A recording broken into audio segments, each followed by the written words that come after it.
and welcome to another episode of Late Night and Dead Drunk.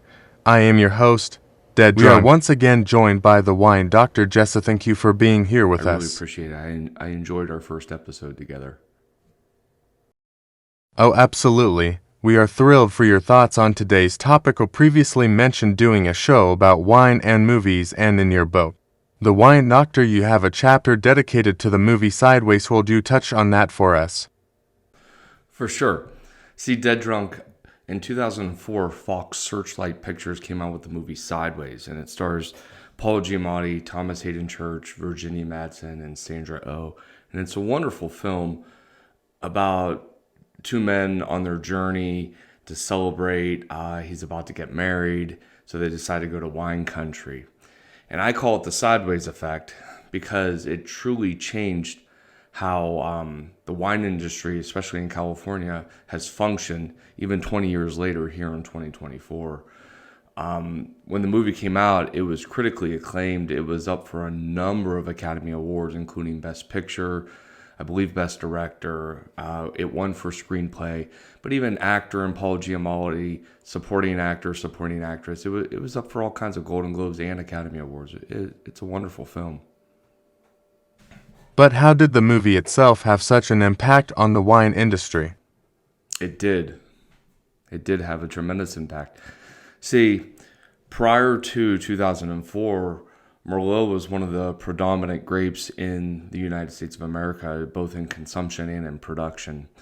After the movie came out, it increased sales and consumption of Pinot Noir by almost 170%, whereas Merlot production and consumption dropped nearly 30%. So, I mean, it's had a tremendous impact on how we drink wine. Explain to us how it impacted Pinot Noir's sales specifically so much. We'll see in the movie Dead Drunk. The movie portrays a very thin-skinned, finicky individual in Paul Giamatti's character. And that's how they advertise Pinot Noir. Pinot Noir is a very thin-skinned grape. It's very finicky. It likes to grow in certain conditions, but not in other conditions. It prefers certain terroir, but not other land or wind or sea.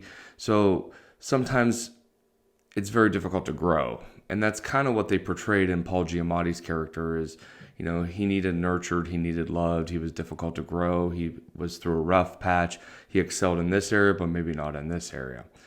So his love for Pinot Noir was basically because it reminded him of himself.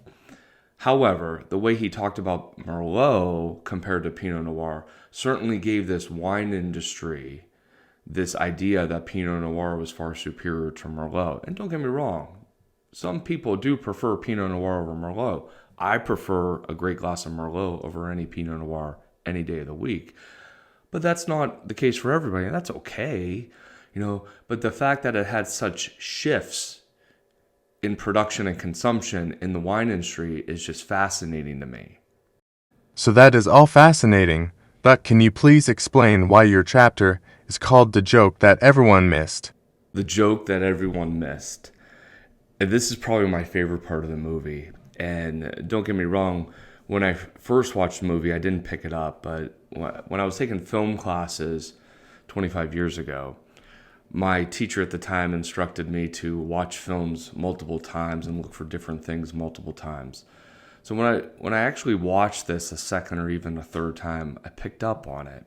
See, Miles, Paul Giamatti's character, is hanging out with Maya, which is Virginia Madsen's character, over at Sandra Oh's house. And they're having this very deep conversations about the bottle that did it for them. And most wine drinkers will say, here's the bottle that did it. Here's the bottle that introduced me to the world of wine and why every bottle is different from every other bottle. Now, for my case, it was Dunn Vineyards from Howell Mountain. But for Virginia Madsen's character, she advertises it to be the Sassicaia, which is a super Tuscan Bordeaux blend. Now, Paul Giamatti, again, who we've already talked about, who prefers Pinot Noir but cannot stand Merlot, says his most prized possession, the bottle that did it for him, the one he has tucked away literally in his closet, is a 1961 Cheval Blanc. Now, the word Blanc is in it, so most lay people are probably watching this thinking it's a white wine.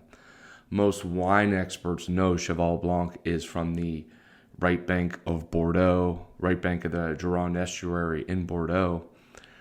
And they laughed it off and said, yeah, that's a great wine, very preferable wine, and probably one of the best wines in the world. But when you step back and think about it, Bordeaux's are all blends. A blend of Cabernet, Merlot, Cab Franc, and a few other grapes possibly in there. But usually either Cabernet or Merlot dominant. The right bank of Bordeaux is Merlot dominant for the most part. Cheval Blanc, especially that year, was Merlot dominant. So Paul Giamatti, a wine expert per se, at least for the movie, says his most prized possession, his favorite wine, the one he has in his closet, is a dominant Merlot wine. After he spent literally 5 film minutes beforehand complaining that he's not drinking any effing Merlot, that his favorite wine is a Merlot.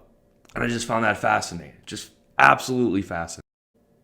Wow, Jesse, that is incredibly totally missed that when I watched the movie. Really appreciate you joining us again today. I appreciate you having me on today. Thank you everybody for turning in. Jesse, will you join For us sure. again Be soon? happy to be back.